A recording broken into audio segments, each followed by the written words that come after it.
opening up the show, we've got store.postwrestling.com. Jeez. I leapt out of my seat. This was awesome. Of course, Eddie Kingston, a few days ago, or maybe a week ago, it seems, tweeted about, he's always tweeting out, things to do with All Japan Pro Wrestling in the 90s. It's clearly his favorite wrestling. He it's in his wrestling offense. It's in his tights.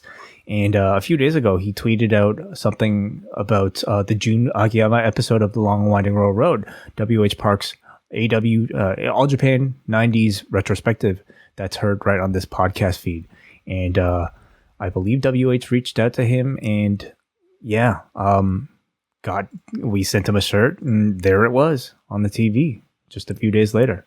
Look at that. So, you got a big angle to shoot. You know what to wear. Exactly. Absolutely. Store.postwrestling.com. Support the great work of WH Park. I was watching this, and when he came out, it was the first time I got a real good look of this shirt on a physical human being. I was like, it looks really good. It's like four faces, but they all stand out in a nice way.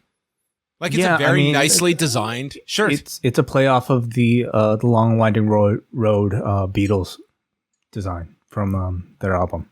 Well, it looks fantastic. I don't even have one of these, so it's a hot shirt. I don't know if I'll be able to get one. I think you should ask a certain person. Well, maybe they'll hook you up. Well, folks, store.postwrestling.com. That's your hookup. So Jericho is the first one out, and he calls Revolution one of the greatest nights of his career. His neck is sore, but it was one of his best matches ever. He thanks Eddie Kingston. It awakened something inside of him, something he thought did not exist any longer. But I didn't live up to my word, and my word is everything. The crowd is chanting, shake his hand. He wants to pay that debt to Eddie Kingston and invites him out. Kingston comes out, shirt and all, and he says he's going to get very real here. He wasn't going to show up at the pay-per-view. He wanted to drink and let that poison eat him up because he doubted if he could win the big one. Jericho had gotten into his head, and he lists off all the big matches he has had in AEW and losing all of them. He was afraid. But I was not going to miss this pay-per-view because of four people he met at the Fan Fest on Saturday that said that because of his Players Tribune article, it saved their life.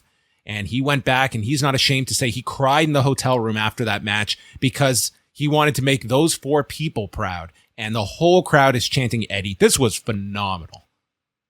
It was. And I think what makes this man so special, besides his taste in t-shirts, is his ability to just sound so incredibly authentic. And I have no doubt everything he said was the complete truth.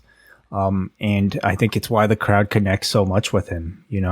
He just comes out and there's no bullshit about him. So, yeah. The whole crowd is chanting Eddie, and he asks, what inside of you made you not want to shake my hand after? That's not a me problem. That's a Chris Jericho problem.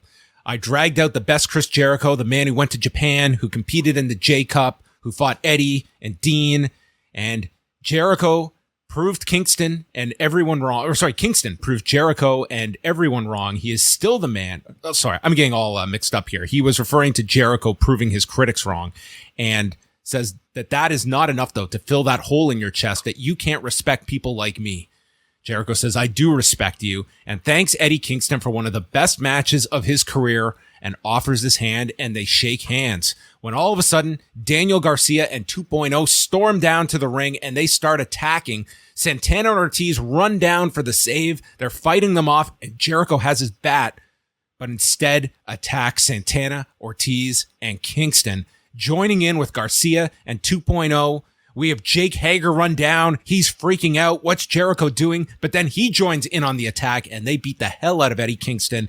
They bring out a timekeeper's table, and Hager is going to powerbomb him off the apron, and man, was it a struggle as he went to get Eddie up here. He needed some assistance, and then it was a rough landing here as he just pretty much went straight down for this powerbomb through the timekeeper's table and was done on the floor. Jericho and Hager took off their cuts, put them over top Santana and Ortiz as Jericho anointed themselves the Jericho Appreciation Society. And that's entertainment. And they all gave the middle fingers. Mm-hmm. GFY. That should be the name of the group. It could be. I wasn't crazy about the name, but maybe I'm not supposed to be crazy about the name. But I thought it was an excellent angle. Fantastic. From the beginning here, I think this segment shows just how much Chris Jericho understands about babyface psychology. He came out here embracing the Judas sing-along. He was smiling. He admitted fault, showed guilt on his face for his actions on Sunday. Reflected the reaction that the crowd, like, it's not like someone's coming out there with a ho-hum match and overselling it. That was the reaction everyone had, that we were literally saying that this could be Jericho's best AEW match and one of his best matches in years and years. It was not him overselling anything, and that instantly you have this, like you're on the same wavelength with your audience before you're about to fuck them. Yeah, he was agreeable with us. He took responsibility for his actions. And I also don't think he overdid it. He didn't come out, high-fiving people. He didn't come out just being like, hey, I'm a good guy now. Like, it was just enough to convince us that, okay, this is where the angle is going. He is going to become a babyface now. Maybe, mutual respect angle. Did it just enough to get us caught off guard before the turn.